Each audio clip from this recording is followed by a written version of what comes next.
So hello everyone, good morning. তো দেখো আমরা এখানে সবাই রেডি হয়ে গেছি এক এক করে। তো এখন আমরা রুমটা একটু চেঞ্জ করলাম, অন্য রুমে ছিলাম, তো এখন আমরা অন্য রুমে আসলাম, উপরের রুমে আসলাম। উপরের রুমের ভিউটা দেখো এখানে, চলো দেখাই তোমাদের। পেছনটা পুরো জঙ্গল, এই দেখো বেলকনিটা, আর বেলকনিটা খুবই সুন্দর।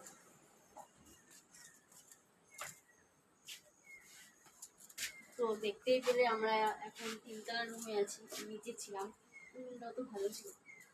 তো এখন আমরা রেডি হয়েছি, এখন যাবো বিচে। তো আমরা এখন হোটেলে আছি। এখন আমরা ভাড়া হোটেলে আছি। চলো, তো আমরা তো দীঘায় চলে আসছি, তোমাদেরকে বলা হয়নি, কলকাতা থেকে দীঘাতে চলে আসছি। তো ওইদিকে সবাই রেডি হচ্ছে, দেখো ওদিকে মাও রেডি। এত